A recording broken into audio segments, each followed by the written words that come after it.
Bago lang ko ni kabugtaw, inom ko ni tubig kay do na uhawgid ko. Pining ko daan, so 3 ko nag-abot, so nagtulog ko pag bugtaw ko 8 na. So bakal ko na sudan sa gwa. So ari na, magwa na ko. So share ko lang guys, ay di nagalakat ako. Kita ko si chicken na to, siling ko makaon ko tayo dira. So do matchag ko do ka mahal, so wala pa ko budget. So nangita lang ko na isang mas barato. So suntang galakat gali ko di guys. I-fast forward ko lang para dasig. Share ko lang. So amo ni guys, dahil ako nakaabot ako. May ganit damo pa sila biling na sudan. Damo pa ko pilian. Pero isa man lang bakal ko. Joke lang. Pipila na siya ta. Isa akong ka-serve ta. Then, take out lang ta. Hindi lang ta.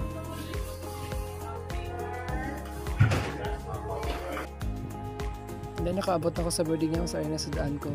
And then ayaw mo ng rice ko. Tumatsyag ko, hindi ako kadama pa sa rice sa sudan. Pero kaya ni maubos ni Goro.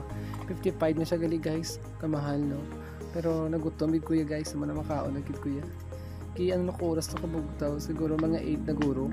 Kasi grabe akong tulog. Kaya kapoy-kapoy, ko daan kayo opening ko. Grabe kag tuyo pa ko. Ano ako daan oras sa katulog sang gabi. So sige guys, makaon ako ah. Pero before mag-end ang akong video, may share lang gali ko. Ako lang di gali isa sa boarding house. Kasi gusto nyo ko off-dan. Joke lang. Pero ano, good to be kuya promise. Lumaubos ko na ganyan yung sudan. Pero kanoon ko damo, may sagyapon. Kaya gamay abis ng 55.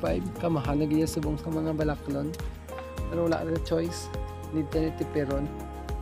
Basta maubos ang kanoon. Pero kada mo ko na kadasig magkaon.